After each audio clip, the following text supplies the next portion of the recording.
कुछ लोग जो होते हैं ना वो ज्योतिष को नहीं मानते, एस्ट्रोलॉजी को नहीं मानते।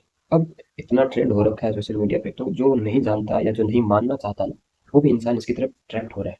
और ये अभी तो रुको, 2026 में इसका जो है, सब लोग 90 से 95% लोग इसको पूरी तरह से परिभाषित करेंगे, इस पर विश्वास करने लग जाएंगे। इसके हिसाब से ही खुद को अपने जीवन में जो जो बेनिफिट ले सकते हैं वो लेकर चलने की कोशिश करेंगे, जो अब तक के लोग इसको अवॉइड करते थे या नहीं मानते थे, क्योंकि लोग जो है इन सब चीज़ों से अनजान थे। अब धर्मशास्त्र या शास्त्र पढ़ना, शास्त्रों की किताबों को अरेंज करना, कौन इतना दिमाग लगाए, कौन इतने अपने आप को खपाए, है ना। सब लोग भोगों में लिप्त है, कोई पैसों के पीछे भाग रहा है, कोई किसी के पीछे भाग रहा है, किसी को घर बनाना है, किसी को गाड़ी लेनी है, किसी को बढ़िया से शादी करनी है, किसी को बच्चों की एजुकेशन के लिए बड़े बड़े सपने उनके जीवन बनाना है। तो सब लोग ना उनमें लिप्त है ना। जो माँ बाप ने सिखा दिया ठीक है, बच्चों चल रहा हूँ ठीक है, लेकिन लेकिन हम अपने धर्म शास्त्रों को लेकर कितना अवेयर है, कोई नहीं बताता। और ये कौन बताएगा, ये जितने भी एस्ट्रोलॉजर है ना, इन्होंने थोड़ा बहुत ये सब चीजें धार्मिक ग्रंथों से, शास्त्रों से कुछ ना कुछ सीखा होता है। तो बहुत कुछ रिलेटेबल है हमारे धर्म को लेकर के, और पूरा जो सिस्टम है ना वो इसी बेस पर है। वर्ल्ड में सब जगह इसका डंका बजता है, जो नाम लेता हूँ ना एस्ट्रोलॉजी। एस्ट्रोलॉजी मतलब सब कुछ यार। मैंने अपनी अपनी आइडेंटिटी में एक एक डेफिनेशन लिखी है जिसके बारे में आप पढ़ना। Astrology is universal language. तारे सितारे क्या कहते हैं, ग्रह नक्षत्र क्या कहते हैं, सब आपसे बातें करने लग जाएंगे वन टू वन। तो जब शुरुआत में मैंने सीखना शुरू किया तो मैं पागलों की तरह ऐसे पागल हो गया भाई, सीधी बात है। लेकिन वो एक अजीब ही एक नशा होता है। कभी बुध को ठीक करता, कभी सूर्य को ठीक करता, कभी राहु केतु को ठीक करता। ऐसे 9 ग्रहों को मैं कहता मैं अकेला इंसान हूँ और मुझे इधर उधर भागना पड़ रहा है। जो नहीं समझते, जो नहीं जानते जो लोग, वो कितने सुखी जीवन जी रहे हैं, उनको कोई मतलब नहीं राहु क्या कर रहा है, शनि क्या कर रहा है, उनको कोई लेना देना नहीं। घर से कब निकलना है, घर को कब जाना है, क्या होते हैं पंचांग, क्या होता है ये चौकड़िया, क्या होते हैं काल दोष वगैरह, सर्प दोष, बहुत कुछ। मैं बहुत एक्साइटेड रहता था जब मुझे ये चीज़ें सीखने को मिलती। एंड फिर लिटरली फेसबुक था उस समय, फिर इंस्टाग्राम आया तो मैं वहाँ से सीखता और थोड़ी पोस्ट करता। अब रिसेंटली देखो भाई साहब, हर एक परिवार में एक बंदा एस्ट्रोलॉजी की बात कर रहा है, और इंस्टाग्राम पे ट्रेंड हो रखा है सब जगह। और जितने भी जेम्स स्टोन है उसके अकॉर्डिंग चीज़ें होती है। मतलब अवेयरनेस का पैरामीटर इतना हाई चला गया है कि लोग समझने लगे कि यार हम अपने ज़िंदगी में कैसे अच्छे रह सकते हैं। और एक पड़ोसी अपना अच्छा घर बनाए, अपनी बिल्डिंग्स बनाए, गाड़ी लाए, क्या करा वो एस्ट्रोलॉजी बेसिस पर ही करता है, सारे रूल्स रेगुलेशंस को फॉलो करता है और फिर अपने बिजनेस को रन करता है या उस डायरेक्शन में काम करता है, सो वो ग्रो करता है। और ये बाकी लोगों को पता नहीं होता है।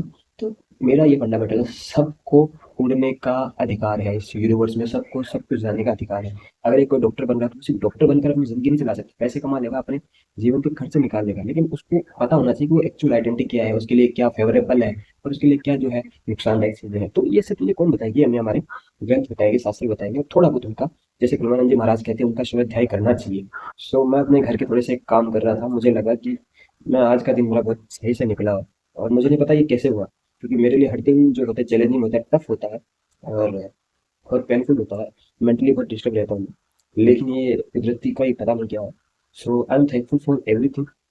वे टू लर्निंग प्लेटफॉर्म पर हमेशा कुछ ना कुछ सिखाने की कोशिश करता हूँ। मैं लोकेश भारद्वाज, आपको अपनी ज़िंदगी से जुड़े किस्से, अनुभव या जो जो मैं फ़ील करता हूँ, फेस करता हूँ, आपके सामने साझा करता हूँ। एक और मैंने पीछे जो रिसेंटली वीडियो अपलोड की थी वो मैंने डिलीट कर दी है, ये सोचकर कि यार जो मेरा डीप नॉलेज है वो लोगों को चुभे नहीं, मतलब क्योंकि लोगों ने अपनी ज़िंदगी को ना लाइटली जिया है, मस्ती मज़े से, एन्जॉयमेंट के साथ, है ना। तो जो सर्टेन डोमिनेट होते हैं लोग, वो थोड़ी उनकी ज़िंदगी बड़ी कसैली होती है, कसी हुई होती है, बड़ा उनको निचोड़ा गया होता है ज़िंदगी में।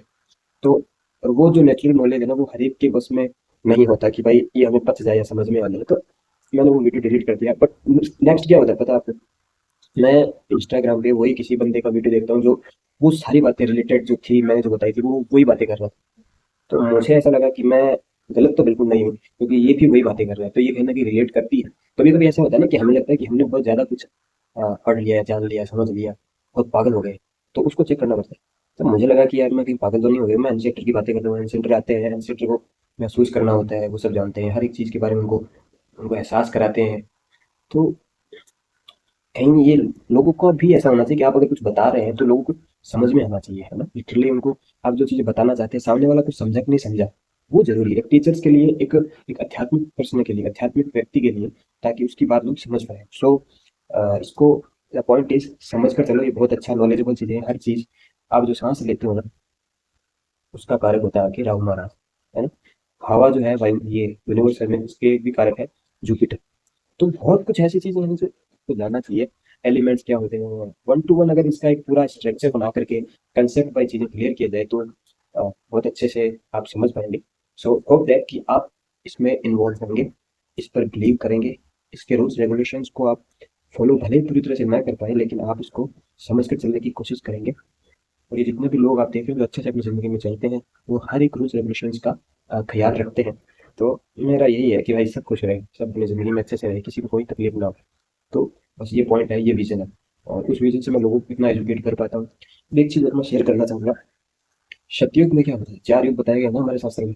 सतयुग में लोग हर एक रूल्स रेगुलेशन को फॉलो करते थे, यानी 100% सुबह ब्रह्म मुहूर्त में उठना है तो उठना है।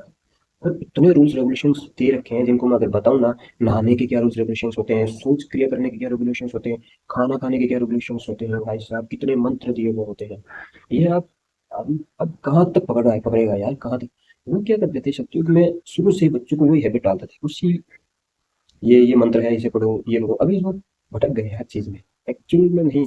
और वो इस तरह से अपने जीवन को पूरी तरह से खो रहे हैं। तो सतयुग में उसके बाद द्वापर युग आया। तो जो द्वापर में तो थोड़े थोड़े रूल्स रेगुलेशंस का लोग लेक करने लगे।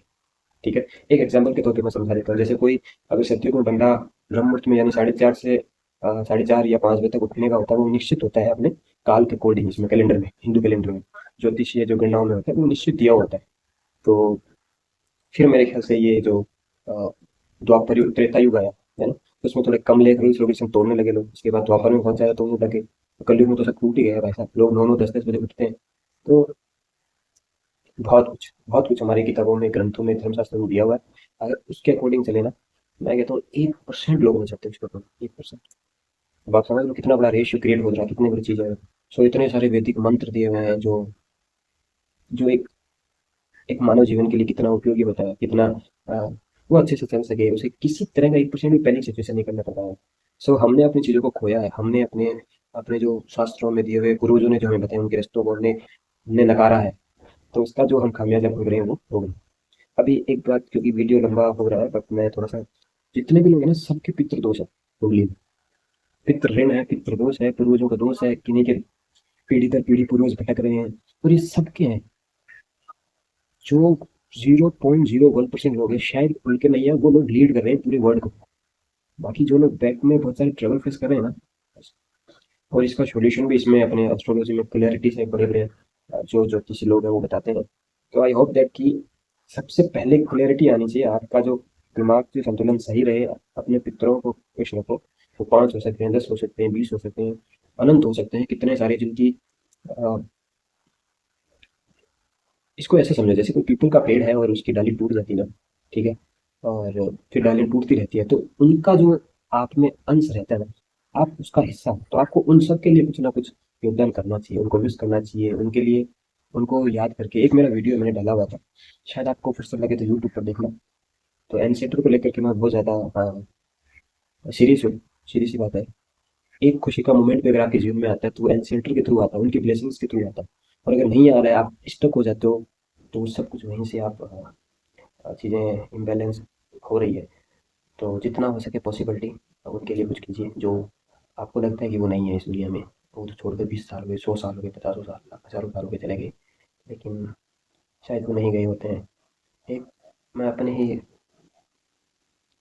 घर के किसी बड़े सदस्य की, या जो मेरे पूर्वज हैं, जो मैन लीडर मेरे, उनके बारे में बताना चाहूँगा, लेकिन वो शायद कभी और या अगले वीडियो में उनकी क्या स्टोरी रही है, और उनका पीड़ित रहना पूरे परिवार को कितना ट्रबल में डाल रहा था। तो जिनकी बिल्डिंग्स ऊपर जा रही है ना, तो उनके ये बात समझो, उनके एनसीआर और उनके पूर्वज बहुत खुश है। और जो कभी डेवलप नहीं होते, जो घर कभी, या तो पूरे पूरे उनके परिवार के सदस्य मर जाते हैं, पूरा जीरो हो जाता है, कोई नहीं बचता पीछे। और जो बच्चे कुछ परिवार के सदस्य होते हैं, उनके घर एकदम दबे दबे से होते हैं, या फिर बहुत कम ऊपर आते हैं कोशिश करने का, तो उनके एनसीईआरटी का जो है वो उन पर प्रकोप रहता है। तो अपने एस्ट्रोलॉजी के थ्रू जो रेमेडीज होती है अपने एनसीईआरटी के लिए किया करो। और ये वैदिक नॉलेज जो मैं आपको प्रोवाइड करवा रहा हूँ, अपने इस जर्नी के दौरान उसको अपने जीवन में उतारो। मेरा खुद का पूरा वो नहीं है कि मैं इसको लेके चलूँ, मैं चाहता हूँ कि सब खुश रहें अपनी लाइफ में। उसके बाद 9 ग्रह आते हैं, उसके बाद देवी देवताओं की बात की जाती है। तो पहले तो अपने कुल देवी की, उसके बाद एनसीएंटर की, उसके बाद नवग्रह की, और उसके बाद बाकी देवताओं तक पहुंचना चाहिए। सो बहुत कुछ है। सुनो सुनाओ और आगे बढ़ो चीज़ों को। शुक्रिया।